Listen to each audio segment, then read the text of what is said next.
Meet the perfect place for you, Virginia, where every voice meets change. To begin, let us explain the history of this great colony. In 1606, wealthy men sought out the creation of a new colony in the Americas. After petitioning for a charter, they formed the Virginia Company, a company with wealth as its utmost priority. They wanted to compete against the Spanish. In the next few years, two major ethnic groups formed in Virginia. There are a pretty even amount of both Englishmen and Africans. I mean, you know a colony is successful when people who didn't even want to be there in the first place still came. As for religion, we in Virginia love all people of any denomination, besides all the denominations that are not Christian. The Virginia Company came here to make money for its investors, and that's exactly what coming to Virginia will do for you. The economy of Virginia is full of very successful people, and you could be one of them too, if you farm tobacco. In 1612, settler John Rolfe planted tobacco obtained from Bermuda.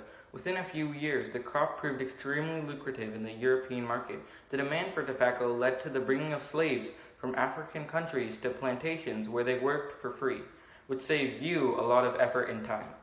If you think that's unethical, you're wrong. Every great colony needs a great government to go along with it. That is just what Virginia has. Virginia created the House of Burgesses, the first colonial General Assembly, elected by citizens like you. The House of Burgesses was where elected officials debated and solved problems. They solved the important problems, like whether natives can have dogs. To explain how that works, here is Douglas Lynn, a very qualified House of Burgesses member. I, a very qualified House of Burgesses member, am going to explain to you how a law is passed. A council decision is reached by a majority vote, with the governor casting the tie-breaking vote if it is necessary. This way, everyone gets to vote on their laws, and no one person has supreme power. Usually. Now, I know what you're thinking. Oh, that's all great, but all the other colonies have the same thing. That's where... You're wrong. Here, the government gives you 50 free acres of land and an additional 50 acres for any servants or slaves you bring with you. Don't believe us? Take a look at this young white man. Before coming to Virginia, I couldn't vote, and I'm a white man, but I didn't own any land. But just by coming to Virginia, I got 50 acres of land and 50 more for my slaves. Park Place. Nice.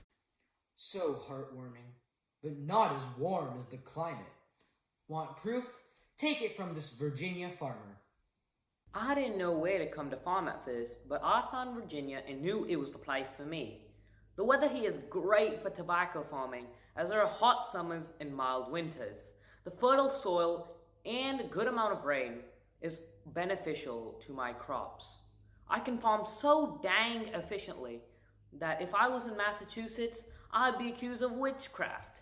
And not only that, I have tons of ports to send my tobacco to England and get rich.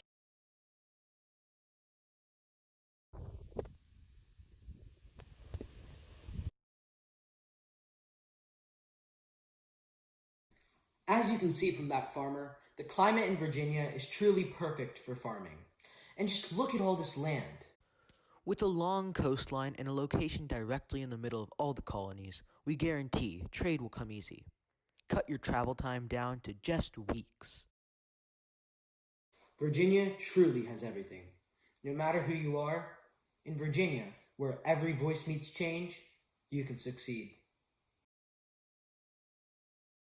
I hereby declare that all social studies projects done by Douglas Lynn, Shashank, Kamal, Jain, and Sohan be given an A+.